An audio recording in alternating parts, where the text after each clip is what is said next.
This is Big Man Tyrone, and you're about to watch the MtG Cabal cast with your hosts, Woad, Thirsty, and Reptar. Sub to us on all your podcast networks at MtG Cabal Cast and YouTube. All right. Hey, guys. Welcome to the newest episode of the Cabal cast.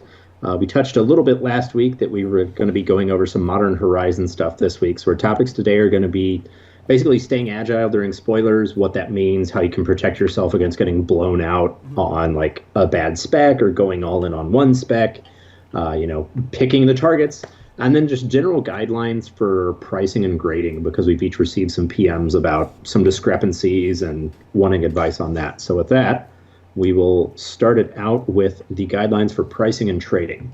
So one of the things that prompted this, in addition to the messages, was floating around some of the Facebook groups. There was a post by someone working with someone else in the industry that basically said, hey, I will buy everything at 50% of market on buying collections. Mm-hmm.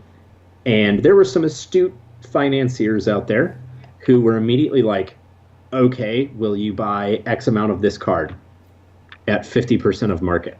And the one that really stuck out to me, which, Rep, if you could bring it up on the screen here, this is Legends Greed. So Legends Greed, market price is $65.48. The listed median is $65.24. At the time that post went up, now there's still about 2 to 3 copies that are under 50% of median. There were copies as low as $26 on TCG. And someone posted, I will buy at 50% of market. So what did someone do? They drop shipped all the copies to him because obviously. Yes. That's what you do. Yeah, that is what you do then. Basically, the reason I wanted to touch on this is because you can protect yourself by knowing how certain things work. So there's 2 big metrics on TCG that you can easily access just by looking at any individual card, and that's market price and listed median. Mm-hmm. They're both bad. The reason median is bad is if you've ever taken a basic math class, you know what median is. So when someone lists a Tabernacle of the Pendrell Vale priced at a lifetime supply of Boston Market, which was a priced listing at one point. Yep. With a photo. I forgot about that. Yeah. When that happens and they post it for $15,000, it's gone now, that impacts the median in a big way. That was, when Soldevi Excavations hit, all that kind of stuff when it popped last year during the reserve list bubble.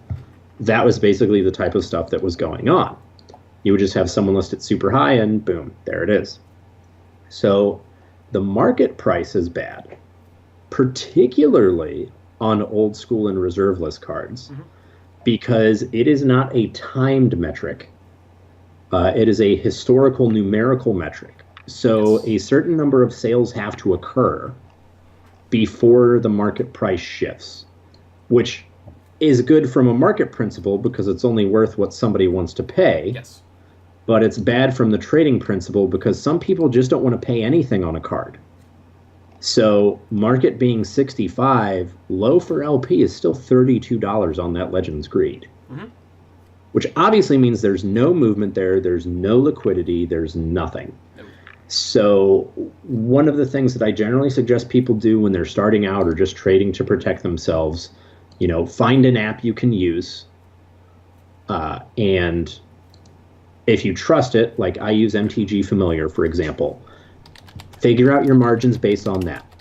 You can pull up median, low, or high, and anytime you buy, if you're an LGS, if you're anything, if you know what you're doing, buy it low. Mm-hmm. You can price it mid, you can price it market as a store, people understand generally, always buy it low. Because you're protecting yourself as much as possible. You're giving a fair value to the person you're buying cards from, because if they want to sell them, they need to sell them for TCG low, or they're just not going anywhere. Yep. And margin-wise, like for me personally, if I'm trading someone, I always try to get about 20%. Full disclosure, I'm a value trader. I think everyone should be. If, unless it's something that you really, really want, and then, I'll go straight across for it. Or if it's someone who's a really good client of mine, I'll go straight across for it. There's a couple guys, I think they're in the Discord now, that I've dealt with for a while that I told them, hey, look, my rules exist, but they don't apply to you. Mm-hmm. So you're one of the good ones, and it's something that I see a lot of people doing, and especially younger in their careers. They go out and they think they have an idea of what they're doing when they're trading, and they just get bent over and take a bunch of licks. And that used to be how it was. You know, I once traded a playset of Force of Will for a book promo arena when I didn't know that Force of Will was $20 at the time and arena was only $30. Got it. And I just didn't know. Now we're in an age, though, where we have all this information right here immediately in front of us, and we can get it, and we know. Yes. And I think it's important for everyone that's out there on a trade floor, everyone that's at an LGS that trades, make sure you protect yourself, because the feel bads feel real bad. Oh, absolutely. Yeah. And I think, you know, we've all seen that guy who goes to an LGS at some point, maybe not recently, and they'll see a new player and they're like, oh, I'm new to this. And they get that glint in their eye because they know they're about to take that kid for everything he has. And that's not okay. So please educate yourselves, educate other people, and make sure you know what pricing metrics you go by. Mm-hmm. You know, we discussed prior rep to recording here how MKM and Haruruya can be your friend. Yes, especially when it comes to foreign things. The U.S. market is much different than other markets that specialize. Yeah, and you know, in New England, you probably see a lot more foreign stuff than we do here in the Midwest. Yes. But it used to be, definitely, 10 years ago, before card market was a thing, and I'm sure you remember, you'd go to Gen Con and see a pack foil Japanese card with a 15x multiplier. Oh, and it could be a common. For Infinite, just because it was super hard to get. Yeah, it was hard to get. The information wasn't there. And, card market, and this is, I don't know if you trade on card market or you go off card market, what process do you use? Off MKM? Yeah. I mean, like if you're trying to figure the value, how do you go about that? So it's difficult because I need to do the Euro to USD conversion. Yeah. And if I'm going to pull something off, that means shipping. Yeah. And custom fees. So I basically need to look at somewhere in the neighborhood of 75 to 100% value coming from Europe to the US. So if I'm going to move it, when I pulled Oracles of Moldea out of Europe, I was pulling them out for under 12 or under 15 and listing them for 20 plus here. And my margins were super slim. I was making maybe $2 to $4 each. Oh, yeah. And that was just as an experiment. I knew nobody in Europe wanted those cards, and in America, I knew there were people were looking for them, but this was like 2 years ago. Yeah. So now that I've done it enough, I know what my margin needs to be, and I can't effectively buy a list from Europe into the U.S. I can't just ship to a buy list. It has to be done through TCG Play or eBay or Facebook sales. Yeah. So that's what I do. I spend a lot of time doing it too. I spent hours putting together a list of about 12 cards to pull over, and it was like Debtor's Knell, Aura Shards, Oracle Moldea, Mycos Inflatus, and Cloud Key. And I had them all in time for an Anime Boston. Not this past one. So 3 years ago is when I did this. I had all the cards in time to put in a case, and that's how they sold, and that's actually how I made decent margins. The moment I had to put them up on TCG Player was, and I knew this ahead of time, I knew that my margins were not going to be great there. I was going to kind of scrape by. Yeah. And now I need 75 to 100% to make it worthwhile, or to buy an insane volume. Yeah. I think I brought like 12 to 15 of everything over. And it was like a $200 to $300, maybe somewhere between $250 and $275 is what I spent to bring everything over. Yeah, and it's not bad. No, I definitely made some money on it, enough to keep some of the oracles and I think some of the cloud keys that are going up in the U.S. So I'll make money long term. But that short term was a great experiment. It showed that the amount of time that I put in to target these cards specifically, to do my research between MKM and the U.S., looking at TCG Player and various buy lists at the time. Card Kingdom hadn't really come up, so I was looking at a number of different shops. Targeted those cards specifically, had somebody in the EU that I could trust to send everything over, shipped with tracking, and it worked out really well. But my margins, like I said, were super slim at that point, and this time around, I need a larger margin to make it worthwhile, or infinite volume. Yeah. That's me. Japan is different. Japan is very different. Because Haruruya, as an individual vendor, does things a lot different than MKM. Yeah. Haruruya, if you pay attention to their sites, does ridiculous sales on certain things. We had Jeremy Muir on here from Troll and Toad not too long ago, and I think it was 2 years ago, one winter, Haruruya just sold a ton of Planeswalkers for under $2 each. And Yep. Troll and Toad just basically bought as much as they could from Haruruya, just to arbitrage into the U.S. because the market was here, all English. Yeah. And Troll just listed them. And you can do that out of Japan because they are very specific with the cards they play. And if they are not meant for constructed play, they're EDH cards, they just rot, essentially, in Japan. And I don't need somebody over there. Haruruya ships to the U.S. They're an individual vendor, like I said. And I move stuff over from there into the U.S. At least once a month. Yeah. And my margins don't have to be huge because shipping from Haruruya is pretty cheap, as long as you're not ordering like I don't know how many kilograms worth of cards. Yeah. It's cheap and it's actually very quick. Yes. Especially compared to how things are like for Europe, where I use one of the Cabal guys for most of my importing, and it usually takes about a month to a month and a half for stuff to get here. Haruruya, it gets to you in like 2 weeks. Yeah, tops. Japan Post is really quick about it, which means it's a very quick turnaround. So you could probably list it about 5 days after you order, and that generally gives you that 7-day rolling buy list window that you want if you're going to do it there, or if you were going to list on TCG Player or Facebook. You should have the padding you need to do that. Yeah. And Haruruya, I should say instead of it, Haruruya is more my go-to arbitrage than MKM. Yeah. And it's been pretty key to pull over a lot of stuff, but especially to backstack on. If I think something's going to pop in EDH, I'll check Haruruya before a lot of US vendors, because I know Haruruya, or Japan as a whole, does not really play EDH. So Yeah, it'll be much, much cheaper over there. Yep, and I can just buy infinite bulk. They don't, not infinite bulk. I can buy infinite quantity because they don't lock down quantity. They don't care. Buy them out. Yeah. Whereas like Mini Market or Card Kingdom or even Abu, they've all got their stuff gate kept. Like you can't get more than this much. Yep. And that's it. And Haruruya, it doesn't matter. No. They can have 100 of a card and they'll let you buy all 100. Yep. The one instance where this is not the case is with new sets.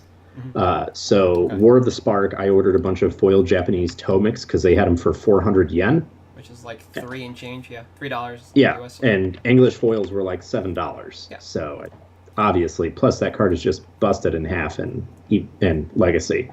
DN2 is pretty good. Yeah, that they kept me at 8 and wouldn't let me do any more because it was pre-orders.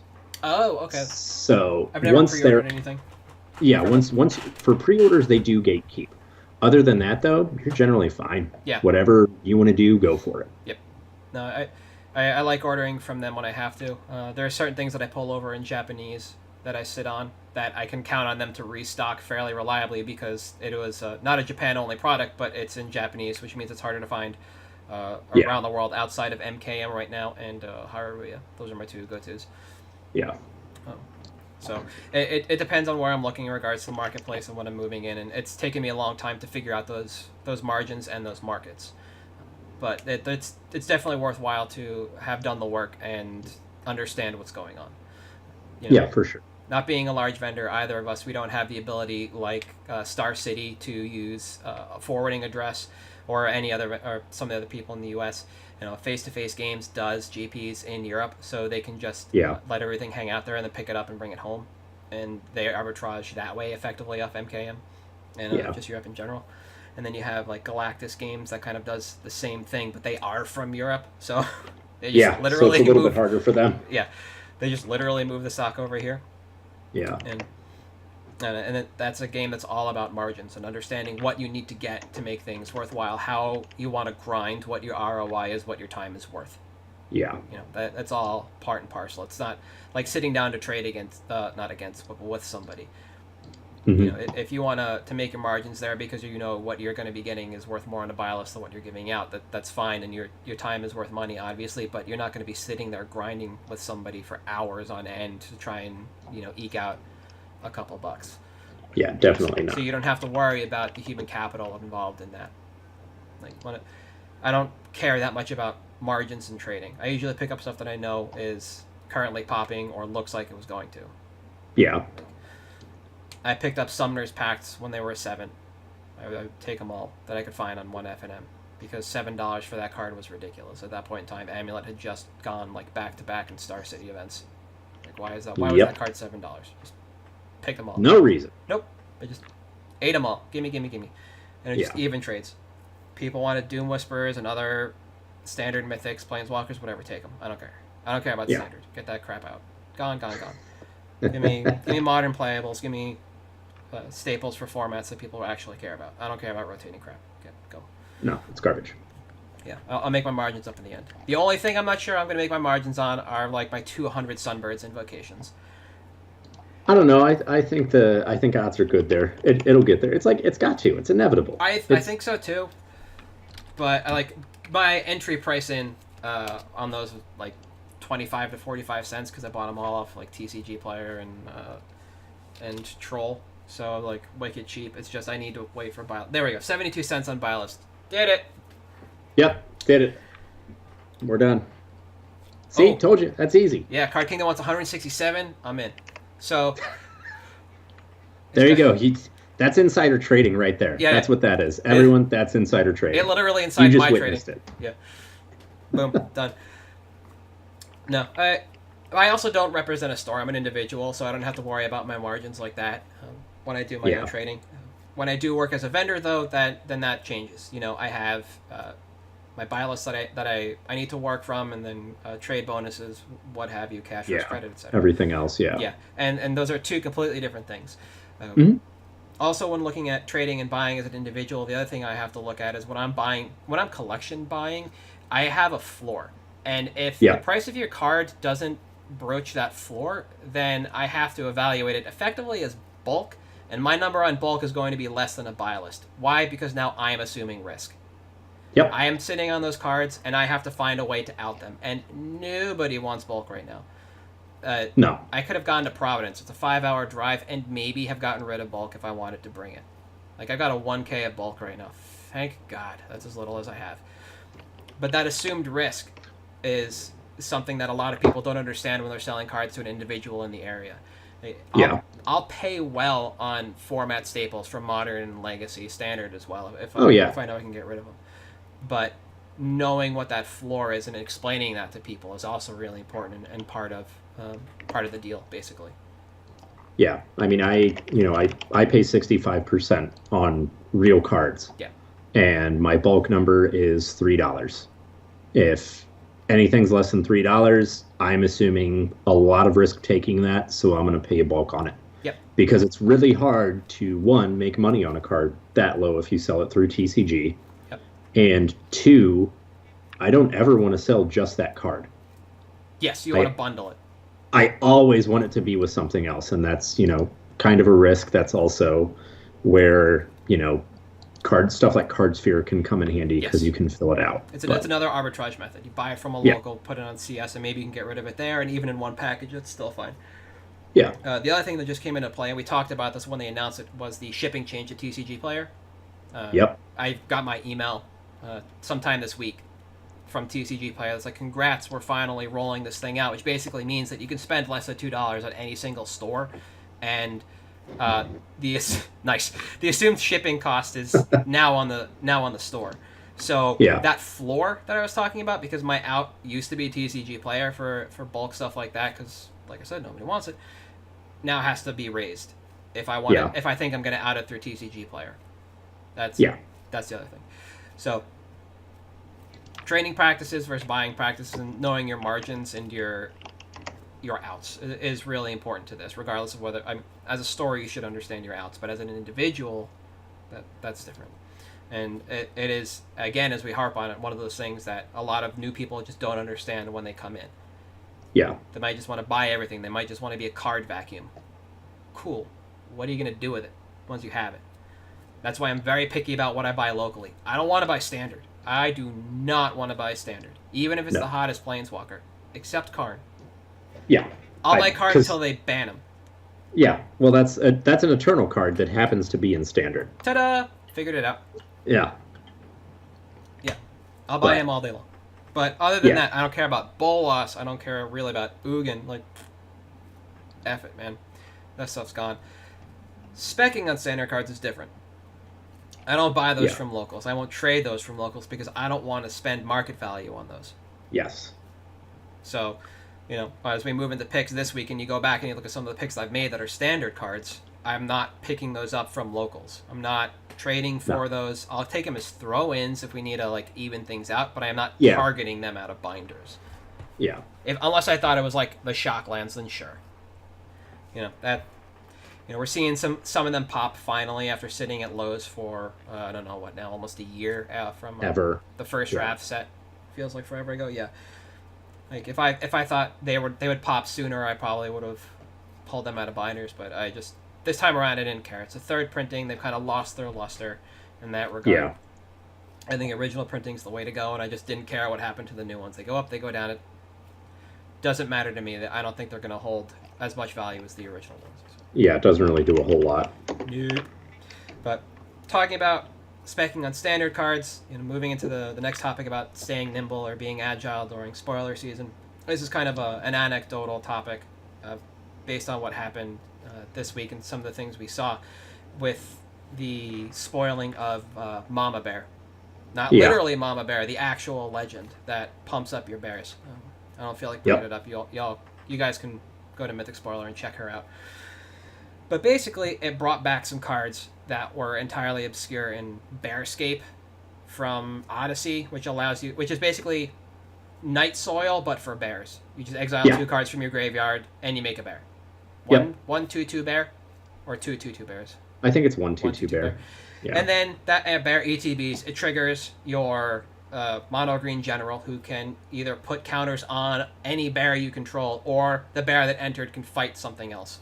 So we saw Bearscape and is it Words of Wilding? Words of there Wilding, was the flashback one that makes extra bears. Yep. So Words of Wilding is from a cycle in Onslaught, the Words cycle, and it basically replaces any card draw. You can replace any card draw you have for the lowly price of 1 colorless mana and do a thing. In this case, it's make more bears.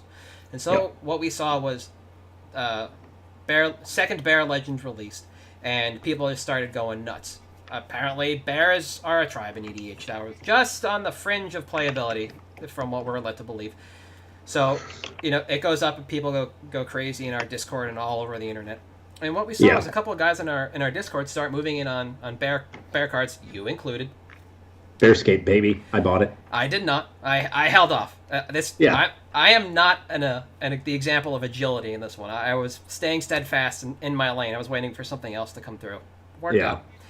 And what we saw was people move in on these cards, and then Card Sphere locked down the trading because they were waiting for it to pop, and that happens. Every spoiler, Card Sphere will just lock things down because they don't want people taking advantage of other people. They're trying to protect their user base, which is great. So there's a lot of movement on TCG Play and other sources instead.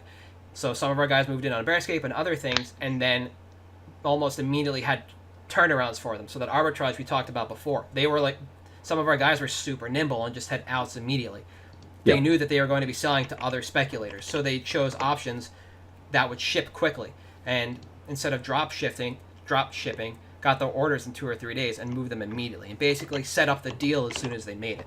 Watching these cards pop, they stepped outside TCG Player and had other routes. Some of them waited for CS to come back up, I think 2 or 3 days later, and unlocked the cards and moved them immediately there, put them on CS lists.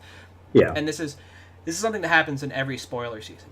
And you've got to figure out if you want to be agile and buy quick fire on something immediately because you think there's going to be a quick turnaround on it, there's enough buzz on it, where you know that you're not going to be selling to players. Players are not looking for these cards yet. These are other speculators. Which means that, I like to talk about it like you're on the crest of the wave, right? When you do this stuff, like this is before the wave has even begun to crest. The wave is forming, and these people are just hoping that it turns into a fully formed wave and can just ride it into selling to other speculators. And that is like agility and being nimble in this instance, just willing to tie up maybe $50 to $60 and all this stuff at quantities like X24 because it was all under $1. Yeah. And just out it immediately through things like Facebook. Like I said, I think some people were doing it through Twitter. When CS came back up, it was there. I think some people might have been. You can't do it in the CS Discord through channels; they'll ban you for that one. But Yeah. other similar Discords, people are going to try and move it. And I think that personally, if I'm not the kind of person that wants to tie up money like that, I saved my money for yesterday morning. But I think it's a really interesting thing to practice. If you think you have a called shot and you want to make this move, I think being agile in spoiler season is not a key to success, but can actually net you a lot more and higher margins. Yeah, than significantly. Than somebody like me who made a spec and is going to have to sit on it for a while. Yeah. Because these cards are basically going to sit on my quote-unquote shelf for a bit. They're going to take up space. They're going to tie up money. I have a sunk cost in these versus the people who wanted to be agile and nimble and just buy in and move immediately, hoping that they can sell to other speculators or already having that out. As soon as they bought the cards, it was done. The deal was done. They had it sold off. What are you doing with all your bear stuff? I just killed Card Kingdom's buy list 30 seconds ago on this cast with all of my bearscapes. There you go. So, I've always been big on like buy list arbitrage and stuff like that, just because I think my time is worth way more than it is. So, absolutely. That makes it kind of easy. But what I basically do, and I've gone into this a little bit before, is so if I buy out something like this, all right, so say I spend $30 on bearscapes at a quarter, I'm going to sell enough to get my $30 back plus 20%. Great, I made my 20%. The rest of these are free. Yep. I'll throw a couple in a trade binder. I'll take a couple with me to Kansas City and buy list them to vendors there. And just basically go from there. My hits this week, in the midst of all these spoilers, Homing Sliver was one of the first ones I got in on. Exclude, I already had a bunch of from middle school because that card is just an incredibly good tempo play, and I just bought some more foils of those. Yep.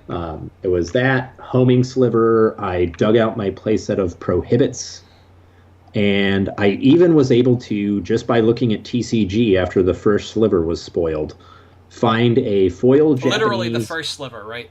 Yeah, literally the first sliver. Yeah.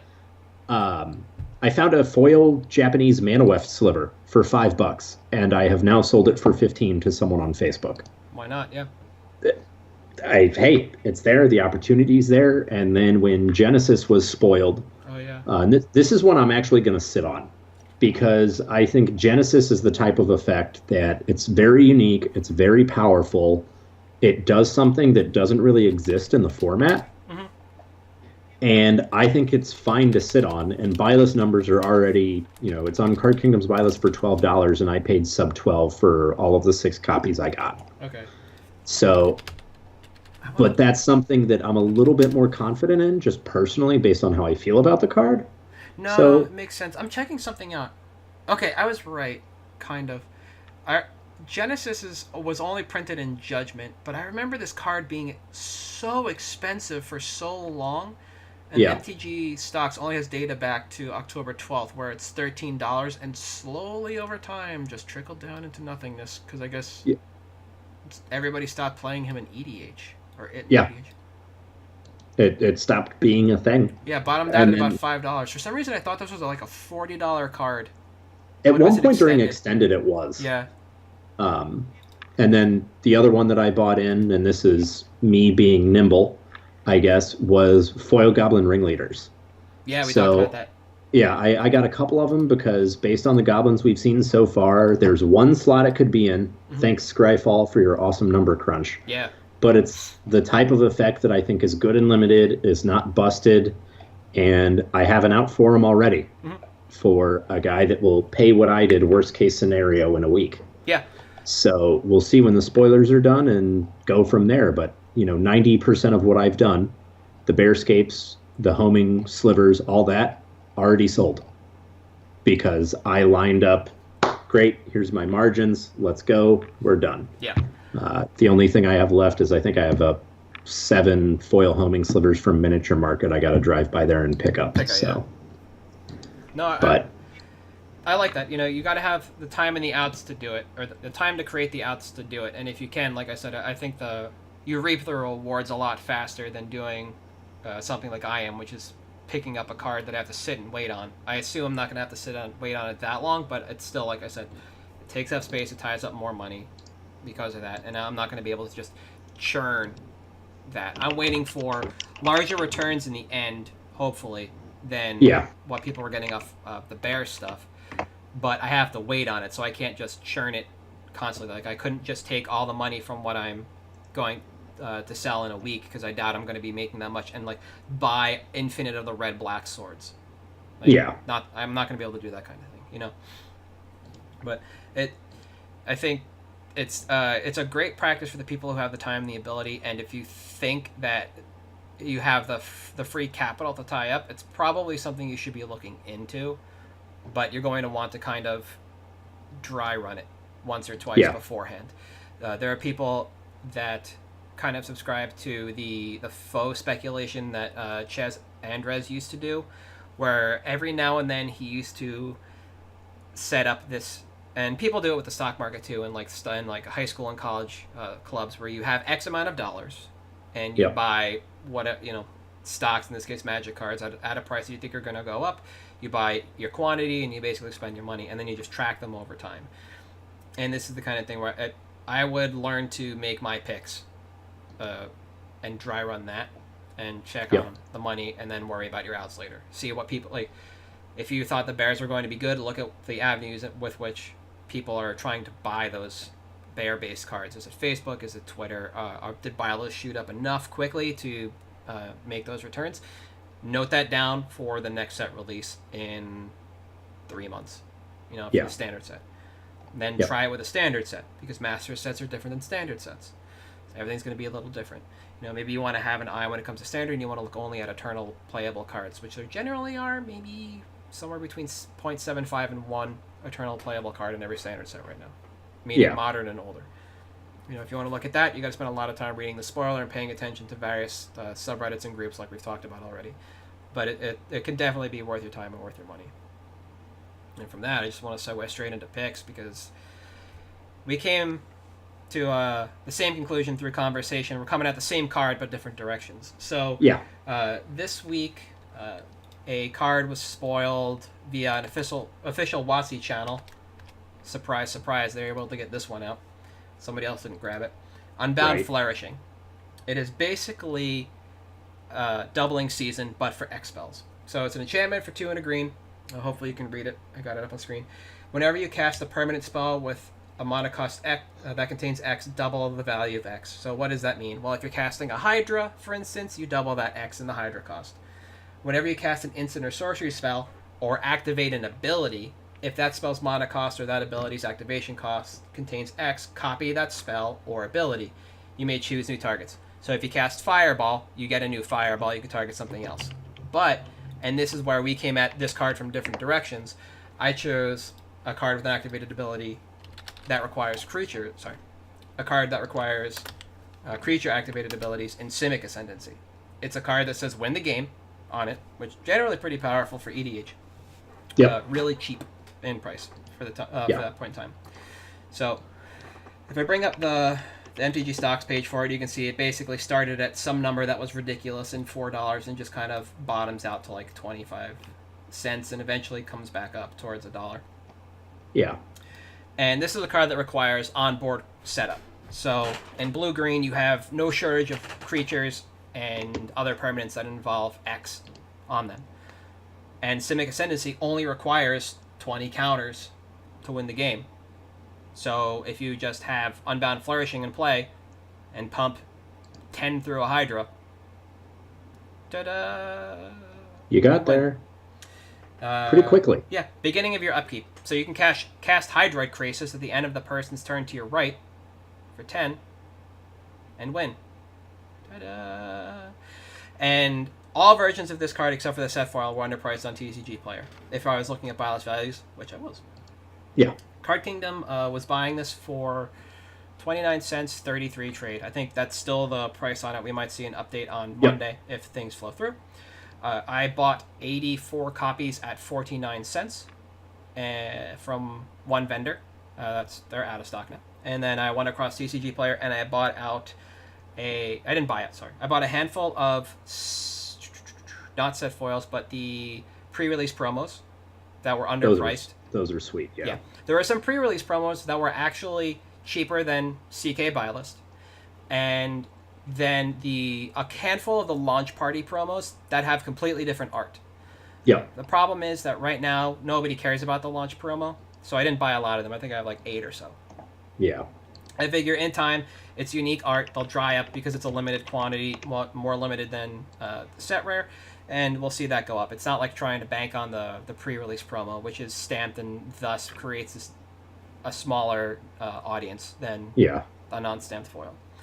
But I spent about 45 minutes scouring as many vendor sites as I possibly could, looking at the average cost across them, and then compared solely against the CK Buy List for yesterday morning. And at 49 cents for those 84 copies, and somewhere in the neighborhood of 60 cents for the other ones that I picked up off TCG Player, all I need CK Buy List to do is effectively double, which seems like a lot, but we're talking about 20-some cents to not even $1. And that's not bad at all, yeah. No, and I think I threw like $40 at this whole thing and have over 100 copies of Simic Ascendancy coming to me. And sure. This is a spec that I'm going to have to sit on because I need Modern Horizons to hit, and I need people to pick up Unbound Flourishing, and then I need people to work on Unbound Flourishing. This is a 2-color card, right? So you need somebody to be playing Simic, Sultai, Temur, any combination that involves blue-green. So I'm banking on this as a long-term hold. It's going to go in the same box as my Infinite Sunbirds Invocations and my Bounty of Luxa. Yeah. I've still got a ton of those too. One day we'll get there. Yeah, I just have a 1K labeled infinite quantity specs, and it's just going to go in there, and I'm just going to keep picking them up as if they stay under, 60 cents. I'll just keep buying them up. Yeah. The card literally wins you the game if you cast Hydroid Krasis for 5 with this one other card in play. It's a 3-card combo. Like, EDH players got to eat that up. Yeah. Unbound Flourishing costs 3 to cast, 1 less than Doubling Season. Simic Ascendancy costs 2. With Alchemist Refuge, you can pretty much just dump this on the board with Mana Acceleration and probably win somewhere around the neighborhood of turn 7. It's just like, dump it all out, you're good. The end. Like, whatever. I would not be surprised if in years' time this is not a $5 card, just because it literally wins you the game that easily. Yeah. It's similar to Sarkhan's Unsealing. It's one of those cards that I think, one, it has flavor going for it because everyone loves Simic. Everyone builds a +1/+1 counter deck. It's just like Angels and Life Gain. Everybody builds that deck. Yeah.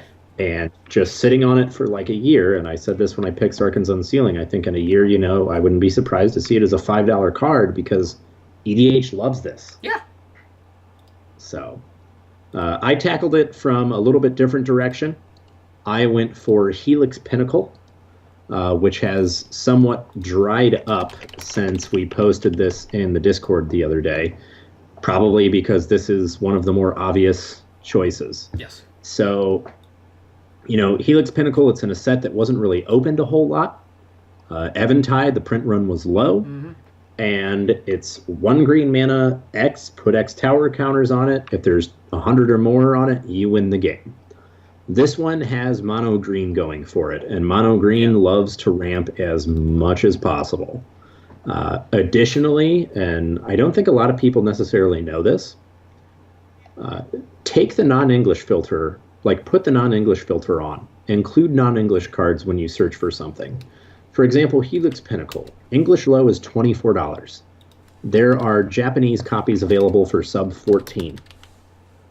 So you can pick these up and trade them out at English price, no problem, and immediately make $10 on it from someone at an LGS, just because they need the card and they're not upset at paying the extra. And generally, especially from this era, foreign language cards have a huge premium because we didn't have a global marketplace like we do now. Like when Rep and I were talking about how the non-English foil multiplier was infinite back then, this is back then. Yeah. And it's something that I don't see them printing an effect like this probably ever again. It's from a low print run set. I mean, your only opportunity really to get this is in a EDH set. Yep. And I can't imagine, this is a very much build around card. What deck are you going to throw this in? This is also unique because it's an enchantment with a keyword. Yes. This thing has Shroud. Yeah. As an enchantment. Yeah. So it's pesky. Real weird. Yeah. And that's, it sort of spiked over the weekend, obviously, like I said, but this is something that I can see even outside of this card getting printed, even outside of what Modern Horizons does for it. I think long term, this is easily a $30, $40, $45 card. Yeah. Because I just don't think it's going to get printed again. No, we were talking about this before the cast. I was looking at Helix Pinnacle's graph, and market and average have basically been married for the majority of 2018, and we finally see the break between the two on the 24th. And we've talked about this before. When those two combine, or they just kind of dance around each other, eventually, in a short order, the card is just going to go up. Yep. People are going to realize that these numbers are finally colliding, and it needs to be repriced because demand is kind of outpacing supply, and you can price it up, and people will buy it at that point. The other thing that I like about Helix Pinnacle that's a little more unique than Simic Ascendancy is that if you're going to play this card, you're already playing Doubling Season, and I believe the way that Unbound, Flourishing, and Doubling Season work together is if you put 25 counters on this thing in one shot, Doubling Season is going to double that to 50. Unbound Flourishing is going to copy that ability of the original 25, and Doubling Season will double that one again. So like, you just, boop, that's it. Yep. At the beginning of your upkeep, if you can spend 25 mana at the end of the person's turn to your right again, you can just dump in and win. Or trickle it up over time, whatever you want. But I think that's how it works. It is. And you get to choose the order it stacks in, obviously. So it doesn't really matter either way. You're ending up with 100 of those. Mm-hmm. Great. Yeah, I like Helix Pinnacle as a card because we just talked about quantity versus reprintability and the ever waning supply on this card. And outside of a commander set, this card's not coming back because it's an enchantment with Shroud. Yeah. They don't like Shroud as a keyword now in Standard. Maybe in a Master set for some ungodly reason, but that would be weird. Why would you put this? I don't know. What Master set are you going to put that in where it makes sense? It doesn't. Yeah. They reprinted Test of Endurance on Felidar Sovereign and then reprinted Felidar Sovereign, so I would expect to see a creature version of this card before we see this card. Okay? Yeah, absolutely. I can see that. But like you said, I don't think we see... I don't think we see it on an enchantment again. No. And there's no way. No. And with Unbound Flourishing now, just creates another new wrinkle in the demand paradigm. Yeah. Because it's easier to win now with Unbound Flourishing. Much easier. Yeah, I think your evaluation of it is correct in regards to pricing. I just can't imagine this card ever stopping. Yeah, I just don't see, literally, unless they print it in a commander set, and at that point, if you've got foils, you're safe. Yeah. There's nothing they can do to decrease the price. It's just not going to happen. No, and you could see it go up faster if they ever decide to reprint Doubling Season. Yeah. One day, maybe. Yeah. Maybe. I should have gone back and checked the graph to see what happened to this card when they reprinted Doubling Season and Battle Bond. Yeah. Can I get there? No, this is being weird. All right. Rip. Yeah, whatever. That's fine. Yeah. We can toss it up later. But that's it for all we wanted to talk about today. And next week we will have the winner of the Patreon giveaway. Yes. That will be determined and announced before we go live, and we will announce it live. Yep, we sure will. We will be posting early this week in the Discord what it is, so everyone Or no, we already did. Sorry, Yes. we just closed already. Yeah. We will be delayed next week. I will be at Grand Prix, Kansas City, working a booth. So feel free to swing by. There is also a middle school F&M. We're co-sponsoring out that way. Nice. So make sure you check it out. Yep. I'll actually be working Grand Prix Washington, D.C. in June. I think that is my only Grand Prix of the year left. I'm not unless somebody tasks me for something in the fall. I've got nothing else over the summer. So I might be at SCG Atlanta for funsies. Nice. But I still need to figure that out because I get routed like a parcel flying south from here. Yeah. But, aside from that, I am at Halt I Am Reptar on Twitter. At Thirsty Sizzler. We are at MtG Cabalcast on Twitter and Patreon. We are still taking submissions for the Uma Box giveaway. We are trickling up towards 100 patrons, and as soon as we hit that, we will cash in and toss out the announcement of who's won. And then get that lucky winner a shipped box of Uma. So, feel free to sign up. All right, guys. Yeah. Thanks for tuning in. Appreciate it.